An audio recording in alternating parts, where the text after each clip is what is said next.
Yeah. Life. So, one thing to understand is that this reality is literally a speed of sound.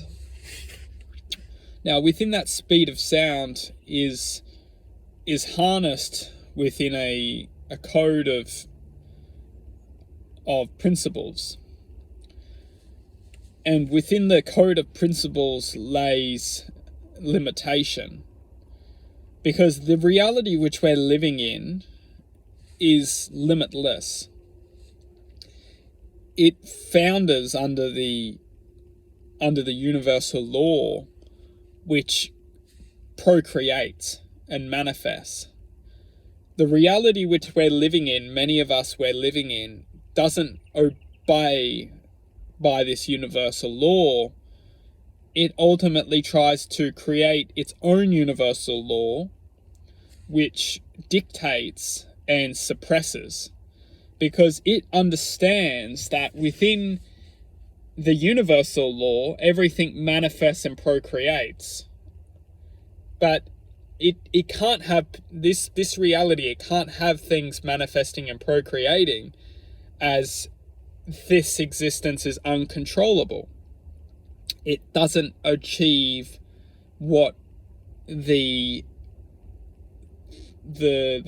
speed of sound which is creating this reality, or is running this reality's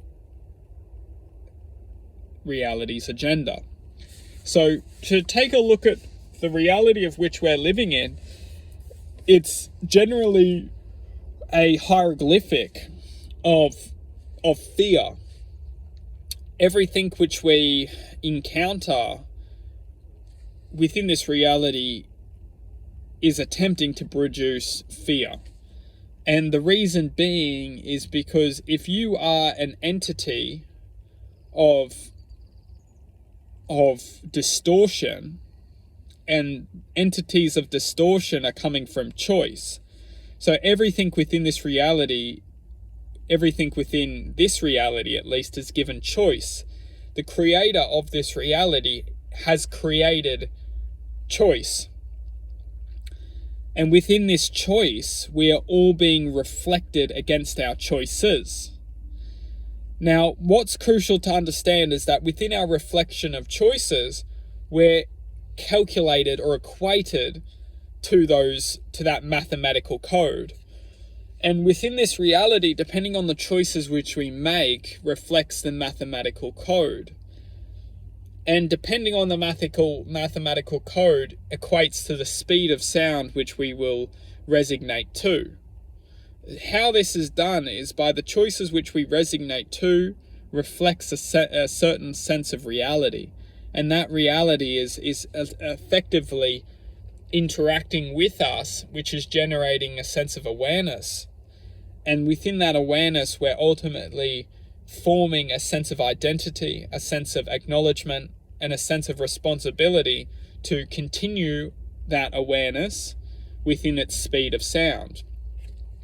That speed of sound is effectively relating to us and giving us the choice. And within that choice, we are ultimately using that choice to increase our speed of sound, or decrease, not necessarily decrease our speed of sound, because there's absolutely no such thing. What there is distraction. So our speed of sound may always be elevating. And this is the truth of our true existence. It's the truth of universal law, is that everything is continuing to elevate. Everything is continuing to manifest. But within our acknowledgement, we seem to feel the opposite. We feel that we're always going backwards. And this is the truth of distraction. This is the truth of this reality, is that this reality is created to always make us think we're going backwards. Therefore, it's creating the fear of not going truthfully towards the universal law of progression. And we ultimately create this imbalance, inversion, to going against our true self and going backwards. But what's so important is just to understand the power of choice. if we choose to follow the universal law of progression, elevation, love, joy, happiness, we understand that everything which is convincing us that we're going backwards is only the illusion. And we can easily step outside of the illusion once we start to acknowledge all the thoughts of distortion and inversion. If we acknowledge these thoughts as this isn't truth, we automatically know what is truth. We start to ground ourselves to basic principles of truth, which is everything is elevating, everything is moving forward, everything which is telling us the opposite is the distraction, is inversion, is the voice in our head which doesn't serve us. And then we start to understand and progress within understanding and caring less about this voice and following the heart, following the truth back to our true source, our true identity. Power.